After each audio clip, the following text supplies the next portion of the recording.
Hi there, this is David in California, and it's an amazing October. We've had any rain, which is great for my roof, probably bad for my skiing as well as the water supply. But anyway, here's a little review of the Sunbather solar pool heater that I installed 5 years ago. It seemed like a good option.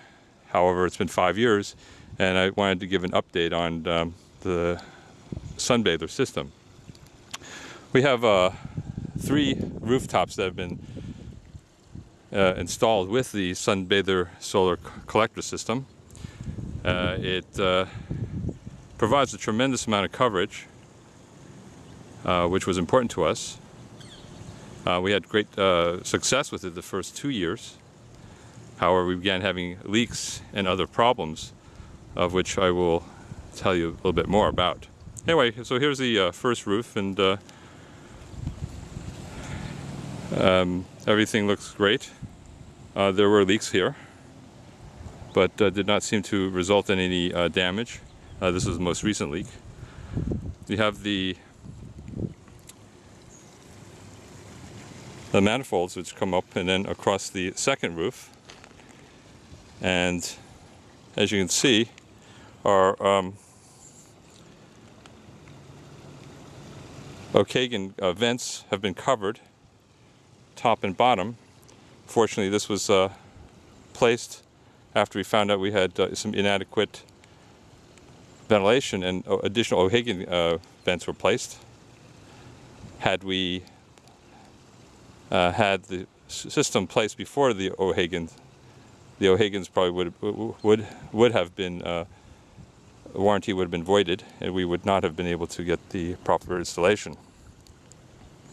So let's go over to the third roof, and as you can see in here, the Sunbather solar collectors were placed in the valley, in this cricket here, and there's quite a bit of piping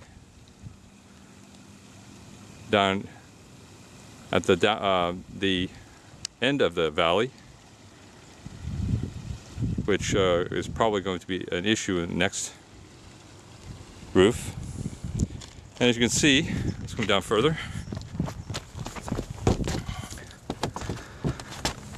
The Sunbather is attached by adhesives, and these appear to go perpendicular to the fall of the valley, which is probably going to be relevant on my next roof.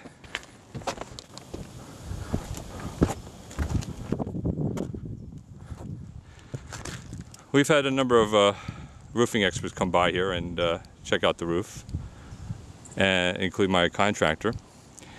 And as you can see from a distance, there's a tremendous amount of damage to the cricket in the valley. The solar collector elements have been removed to look underneath, and as you can probably see, there is quite a bit of plumbing at the end of the cricket in the valley, and you can see a lot of corrosion on the side of the solar collector, and you can see the residual glue that has been placed perpendicular to the fall line of the valley. The corrosion seems to start far above the end of the valley, as well as a seam, which clearly has shown a tremendous amount of corrosion. We did have a leak several years back at one of the relief valves here, which may play a role in the corrosion.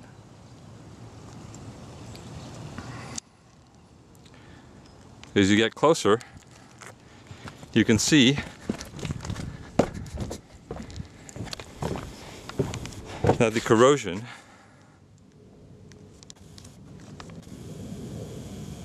starts at the cricket,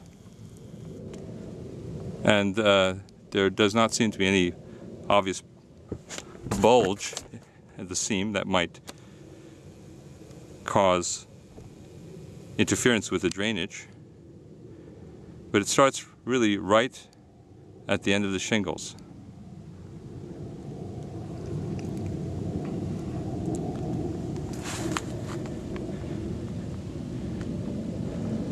The problem I'm having now is that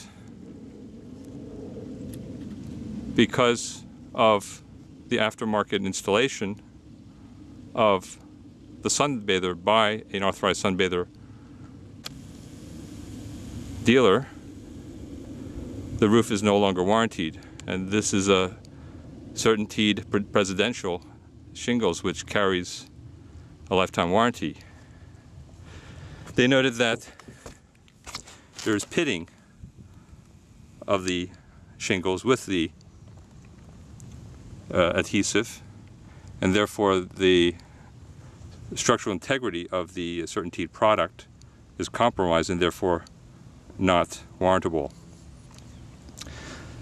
The Sunbather, however, feels that this is a problem with the roof itself, and that there was inadequate drainage, and that the seams themselves have failed. However, as you can see, on the opposite side where we do not have the solar collector, there's absolutely no problems with the roof.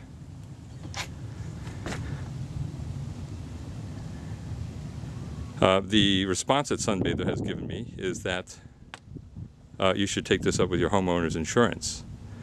The repairs of this roof with the replacement of the pool system is in excess of $20,000. Anyway, so in summary, the Sunbather system is great for the first couple of years. However, it would likely void your roof warranty, your O'Hagan vent warranty, and probably cost you an awful lot of money in the long run.